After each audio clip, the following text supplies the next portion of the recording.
It was supposed to be a celebration. My mom had called earlier in the week, her voice light and sweet, one of those rare tones she only used when she wanted everyone under one roof. "We're doing a family dinner this Sunday. Your brother's in town. Bring a bottle of that wine you like."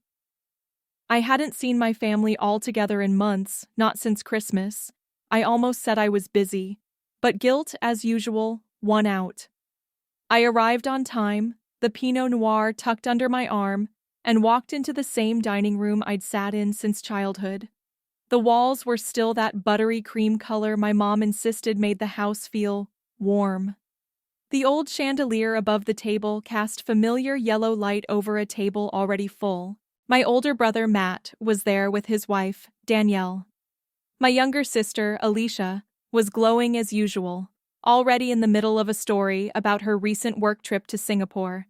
Mom was beaming at her like she'd just delivered a Nobel lecture. Dad, half listening, scrolled through something on his phone. I took the empty seat beside Alicia and quietly passed the wine to Mom. "Oh good, you remembered," Mom said without looking up from the salad she was tossing. Dinner started fine. It always did. There was laughter, gossip, the usual recap of everyone's triumphs. Matt went first. He'd just closed on a new house, a 5-bedroom with a pool in the suburbs. "Only took a year to outgrow the last place," Matt said, grinning. Dad clapped him on the back. "That's my boy, building real equity." Alicia followed with her Singapore story, reliving the hotel's rooftop infinity pool, the Michelin star street food tour her firm booked, the panel she moderated in front of executives from Google and Meta. "I just kept thinking, I can't believe this is my job," Alicia said. Mom reached across the table to squeeze Alicia's hand. "I can. You've always been brilliant." The conversation flowed around me like a stream I wasn't meant to step into. I smiled, nodded, laughed in the right places. Then Alicia turned to me.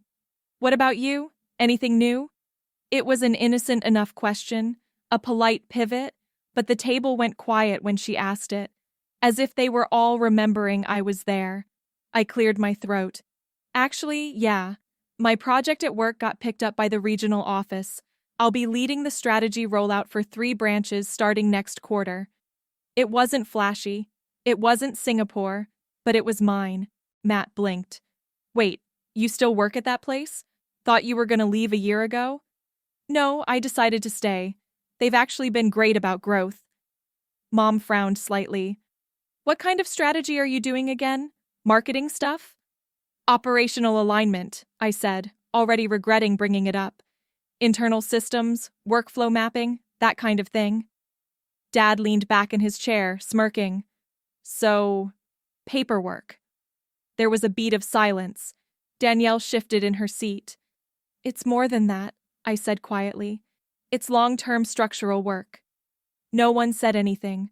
I reached for my water glass, hands suddenly clammy. "Excuse me," I said softly. "Just need to use the restroom." I got up and walked slowly down the hallway, turning into the guest bathroom I'd used since I was a teenager. I locked the door behind me and stood at the sink, breathing. The faucet was dripping. I focused on the rhythm. In, out. Then I heard them. Voices, just down the hallway. The kitchen? They must have thought I'd gone upstairs. Matt was laughing. "I mean, come on! She says it like it's some huge thing. Realigning spreadsheets?" Dad's voice followed, lower but unmistakable. "She's always needed to feel like she's doing something meaningful. But let's be honest, she's just a loser, always has been." I stopped breathing. No one disagreed. A few murmurs, a soft chuckle, then the clinking of plates. I waited another minute, then flushed the toilet to make it seem real, washed my hands, dried them slowly. I looked in the mirror. My own eyes stared back, tired, hollow. I walked back into the dining room like nothing had happened, smiled when Alicia asked if I was okay, pushed food around my plate while conversation resumed without me. I stayed 10 more minutes, then I stood up, pushed my chair back slowly. "Where are you going?" Mom asked. "I have an early meeting tomorrow." You didn't finish dinner. I'm not really hungry. Matt looked confused. Alicia looked like she wanted to say something, but didn't. I walked out without another word. The air outside was cool. My car was parked under the same oak tree that had stood in our yard since I was a child. I sat in the driver's seat for a long time before turning the engine on. I didn't cry, I didn't scream, but something inside me cracked. Not loudly, not dramatically, just a clean, silent break. On the way home, I replayed the moment again and again. She's just a loser, always has been. It wasn't just the words, it was the casualness, the comfort with which he said them, like it was the most obvious truth in the world, like it was a punchline everyone had already agreed on. I had spent years brushing off these moments, years pretending it didn't hurt, that it didn't matter if they understood me, that I didn't need their praise, but I did. Not because I wanted a trophy, but because I wanted to be seen, to be treated like I belonged at that table, not just as a placeholder between their real accomplishments. I pulled into my apartment complex and sat in the dark for 10 minutes before going inside. And for the first time in a long time, I asked myself a simple question. Why was I paying to be disrespected? It didn't start that night. That dinner was just the final cut in 1,000 little wounds that had been bleeding quietly for years. I've always been the quiet one, the dependable one, the one who didn't need much, so they gave me even less. Growing up, I watched my parents bend over backwards for my siblings. When Matt crashed his car at 17, they were furious for a day, then bought him another one a week later. He needs to get to school, Dad had said. We can't have him riding the bus. When Alicia failed out of her first semester of college, Mom cried for a week, then called it a bad fit. She took Alicia on a weekend getaway to clear her head. Meanwhile, I graduated early, got a scholarship, worked 2 jobs through college. No one visited my campus once.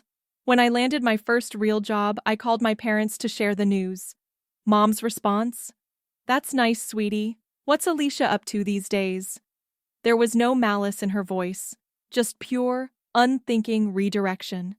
I learned early that attention in our house was a currency, and I was always overdrawn. But I never complained, not once. I bought my own car, moved into a decent apartment, learned how to cook, made a life, and when things got better, when I started making real money, I didn't spend it on myself, I spent it on them. It started small. A nicer Christmas gift here, a surprise dinner there. Then it became routine. Birthday trips, new electronics, home repairs. Eventually, I offered to start sending a monthly stipend, $20,500, for extras. I remember the day I brought it up. We were sitting on the back patio. Mom was talking about how tight things felt lately. Dad was sipping coffee, nodding. I said, would it help if I sent a little something each month? Not for bills, just for comfort. Leisure stuff. Mom's eyes lit up. Oh, honey, we couldn't ask you to do that. You're not asking, I said. I'm offering. Dad raised an eyebrow. You sure you can afford that? I wouldn't offer if I couldn't. He shrugged. Well, that would certainly make things easier. And just like that, it started. Every month, like clockwork. I never missed a payment. They started going on wine tours, weekly massages, upgrading their kitchen appliances, and every time we spoke, I pretended it didn't sting when they still talked about Matt's latest business deal or Alicia's new apartment downtown. They never once said thank you, not explicitly, but I convinced myself it was fine. I told myself I was being a good daughter, that maybe they just weren't expressive people. Then, one summer, Mom called me in tears. Matt had run into some financial trouble. Bad investments, she said. Could I help? I wired him $5,000 that afternoon. He never acknowledged it. Alicia forgot my birthday 2 years in a row. When I brought it up, she laughed and said, "You're so low maintenance, I just assumed you didn't care." I was low maintenance, because I was raised to be. No one asked about my dating life, my health, my dreams. I was the background noise in a house full of fireworks, the dependable daughter, the emotional mule, and I carried it well. until I didn't. That night at dinner, when I heard my father call me a loser, when I heard the quiet laughter, the agreement, I realized something that stopped me cold. It was never about fairness. It was about access. I was the one who made things easier, who paid, who showed up. And because of that, they assumed I'd never leave. I wasn't just the safe one. I was the one they could afford to ignore, because they knew I'd keep giving. That was the role I'd been assigned, and for years, I'd accepted it. I remember one Christmas, I booked a cabin in the mountains, paid for everything, food, decorations, gifts. It snowed the first night. The fireplace crackled. It was the picture-perfect holiday. No one said thank you. Matt complained the beds were too firm. Alicia said the Wi-Fi was spotty. Dad asked if next year we could just do something simple at home. Mom asked if I'd consider covering a spa day for her and Alicia since they really needed a break. And I had said yes, because I thought saying yes made me good. Now I saw the truth. It didn't make me good. It made me easy. And easy people get forgotten, dismissed, talked about like they're not in the room or the hallway. You're just a loser, always have been. That voice was still echoing in my head. My father's voice. The same man I'd helped refinance his car loan. The same man whose favorite bourbon I kept in stock at my apartment, just in case he visited. The same man who, despite everything, still saw me as less than. I sat on the edge of my bed, staring at the blank wall across from me, and felt something shift deep in my chest. Not rage, not sadness, clarity. I had been raised to believe that love was something you earned, that you proved your value by being useful, that being quiet and good and generous would one day win you a seat at the table. But that seat had never been offered, because the people at the table never intended to make room for me. They were too full on praise for each other, too comfortable with my silence, and I was done starving. I didn't wait for morning. The minute I got home from dinner, I kicked off my shoes, changed into sweats, and sat at my kitchen counter. My apartment was quiet, save for the humming of the fridge and the occasional honk from the street below. I opened my laptop, logged into my banking app, and stared at the screen for a full minute. Then I clicked cancel. Just like that, the $2,500 monthly transfer I'd been sending to my parents was gone. No announcement, no explanation. I didn't text anyone. I didn't draft a long message outlining all the reasons why. I let the silence speak for me. I closed the laptop, turned off the kitchen light, and went to bed. Slept better than I had in months. The first few days were quiet. I went to work, took meetings, hit the gym, cooked my meals. A calm settled over me that felt unfamiliar, but welcome. I waited. On day 4, my phone rang. It was my mom. I let it go to voicemail. An hour later, a text appeared from Mom. "Hi, honey, not sure if the payment bounced? Can you check? I think something's off." I didn't answer. Day 6, another call, then another. By day 8, I was getting messages from both my siblings. Matt messaged, "Hey, Mom's freaking out. Says something's wrong with the bank thing. You good?" Alicia wrote, "She's driving me crazy. Just talk to her so she calms down." I still said nothing. On day 10, my mom called twice in a row. Then again. I finally answered. Mom's voice came in sharp through the phone. "What is going on? I've been calling you for days." I kept my tone steady. "I've been busy." Mom sounded impatient. "Well, the transfer didn't come in. Did something happen with your account?" I answered plainly. "No." Mom sounded confused now. "No?" "I canceled it," I said. There was a pause. I could hear her breath catch. Mom's voice rose. "You what?" "I canceled it," I repeated calmly. "The monthly payment, it's done." Mom snapped. "You didn't even tell us? We were counting on that money." "I know," I said. Mom's voice turned sharper. "So what? You just cut us off? Just like that? After everything?" I didn't raise my voice. I kept it steady and flat. "I thought I was just a loser." The silence on the other end was different now. Not confused, not angry, embarrassed. Then the line clicked. Mom hung up. I set the phone down and exhaled. The wave didn't crash all at once. It rolled in slowly. First, it was Matt again. He texted, "Mom says you're being dramatic. Can you not make this about your feelings?" Then Alicia messaged, "I get that dinner sucked, but this is a little extreme, don't you think?" Danielle, my sister-in-law, added her voice. "This is really hurting your mom. Just talk to her." And then, out of nowhere, Aunt Claire sent a text. "Hi, sweetie. Your mom mentioned there's some tension. Just wanted to say families go through stuff, but cutting support seems a bit harsh. Hope you'll reconsider." They all called it support, as if it was an actual necessity. They could afford their expenses just fine. I was just trying to be a good daughter and help them have a better time. The allowance was just propping up their lifestyle. I didn't respond to any of them. Because what was there to say? I had explained myself for 30 years.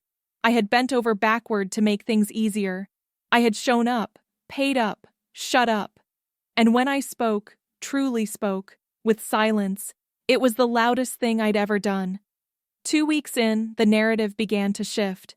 I could feel it in the messages that trickled through. Matt tried a new tactic. He sent, "If you needed help, you should have just said something. You didn't need to throw a tantrum."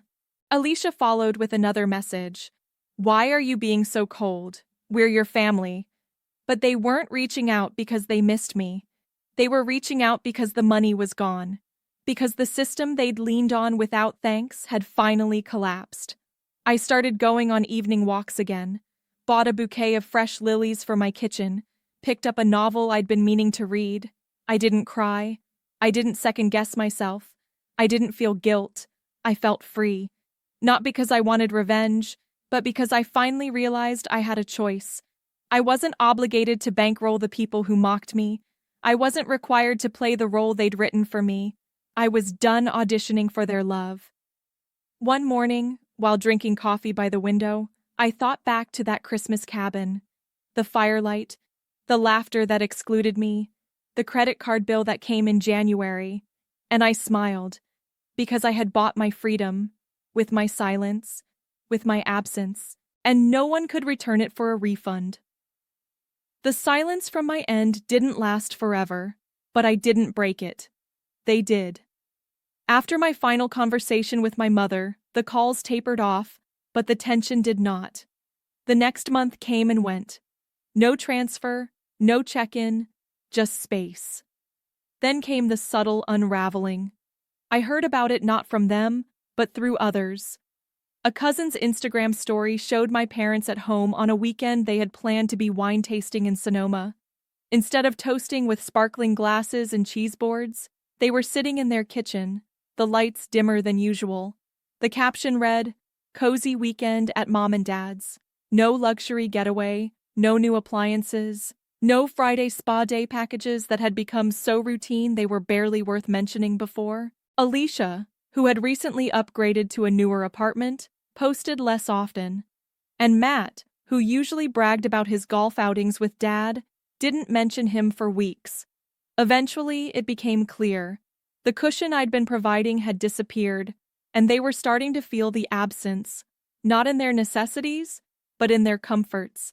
No one had to sell their home. No one was skipping meals, but the tone had changed, and they noticed. One day, my mom sent a message. "Can we just talk? I think we all need to talk." I didn't reply. Instead, I went for a walk. The kind where the wind brushes against your skin and everything smells clean, even if the city isn't. I listened to music I hadn't heard in years. I smiled at a dog walking on stubby legs in a sweater, and I felt okay.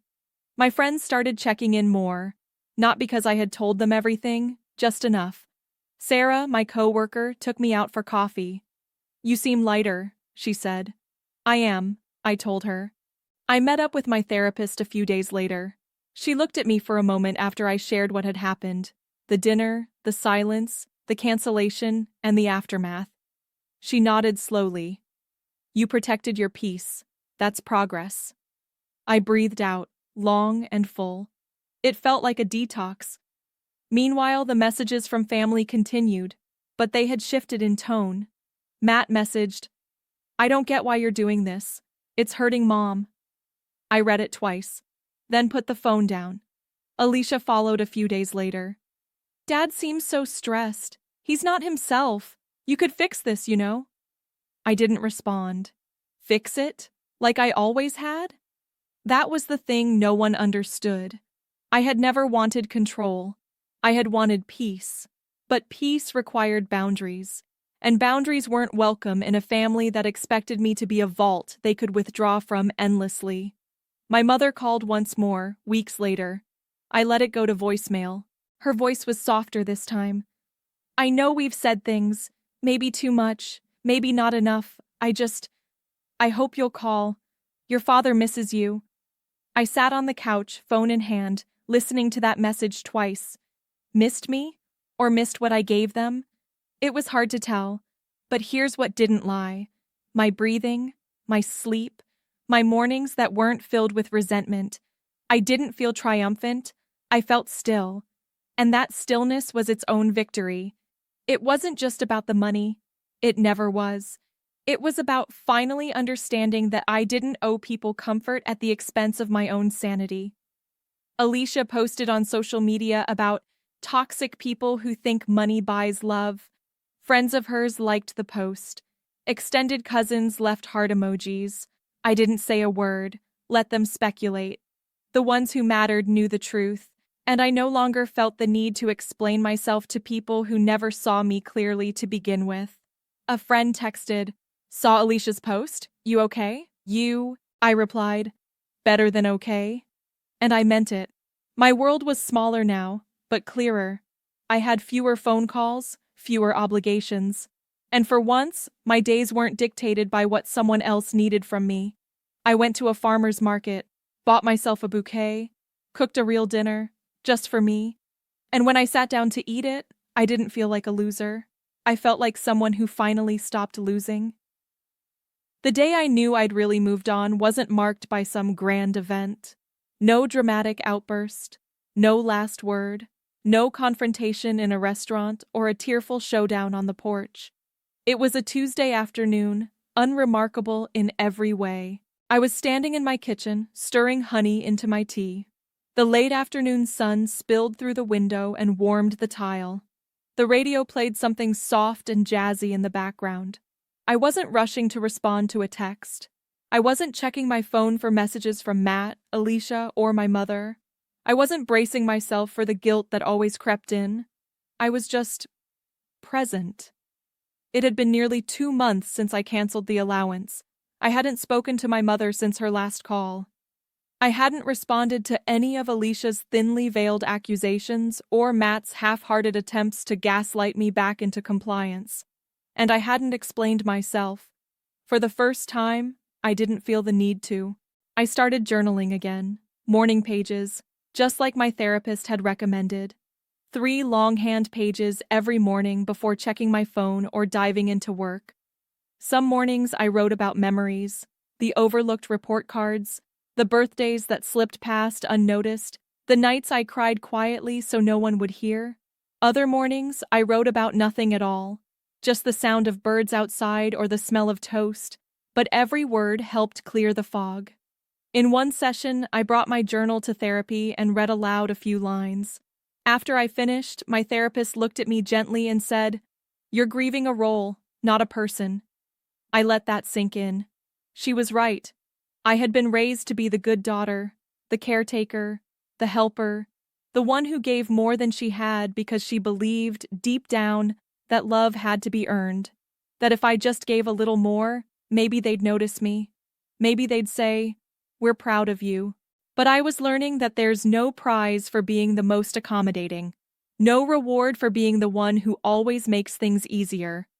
What I had gotten in return was silence, mockery, and the label of loser spoken behind my back by the man I'd been helping support. That role was dead. Sarah, my coworker and now close friend, noticed the shift. She invited me to her birthday dinner. "You have to come," she said. "You're part of my inner circle now." At the restaurant, I wore a dress I loved, not to impress anyone, just because it made me feel strong. We drank wine, passed plates, and laughed so hard my ribs hurt. Later that night, Sarah pulled me aside. "You're different these days," she said. "In a good way. Lighter, braver." "I feel different," I said. My world began to reshape itself around people who saw me for me. Not for what I gave them, not for how useful I was. I started dating again, carefully. One person stood out. His name was Theo. Thoughtful, quick-witted, kind. On our third date, while walking through a local art exhibit, he asked me, "So what's your family like?" I hesitated. Not because I didn't know, but because I finally did. "They're complicated," I said. "But I'm learning to separate who I am from who they needed me to be." Theo nodded slowly. "That's a rare thing to say. Most people just fake it." "I faked it for 30 years, I replied. "I'm tired." We kept seeing each other. Weeks later, Matt sent me another message. This time, it was simple. "I don't get you. I really don't. But I hope you're okay." I read it. I didn't reply. But I didn't delete it either. It wasn't olive branch material, but it wasn't a jab either. It just existed. My mother left a final voicemail a few days before Thanksgiving. Her voice was tight, restrained. "We're doing dinner at the house. Your sister's bringing dessert. We hope you'll come." That was it. No apology, no accountability, no recognition of what had passed between us. Just a placeholder at a table I wasn't willing to sit at anymore. I made other plans. Friends of mine were hosting a small Friendsgiving. We roasted a turkey together, laughed while making mashed potatoes, and set the table with mismatched plates and real cloth napkins. I brought a pumpkin pie that I'd made from scratch, the first pie I'd ever made. It wasn't perfect. The crust was uneven, the filling cracked slightly, but it was mine. We went around the table sharing what we were grateful for. When it was my turn, I paused. "I'm grateful I stopped setting myself on fire to keep other people warm," I said. A hush fell over the table, then a few nods, then quiet claps. "Amen to that," Mia said. That night, I washed dishes in a warm kitchen, my sleeves rolled up, music playing low. No tension, no performance, just joy. I checked my phone one last time before bed. No new messages from my family. Just a photo from Theo, a latte he'd made at home with an attempt at heart-shaped foam. I smiled. They still thought I was the villain in the story, still called me dramatic, selfish, ungrateful, but I didn't mind anymore. Because villains don't sleep peacefully, villains don't feel peace. I did. And that was the win. Not the silence, not the money, not the power to withhold, but the power to leave, to build a life that didn't revolve around people who only saw my worth in dollars and deeds. When people ask if I regret it, cutting off my parents, withdrawing the money, choosing distance, I tell them the truth. No, I don't regret it. Because I didn't walk away from my family. I walked toward myself, and I've never been more at home.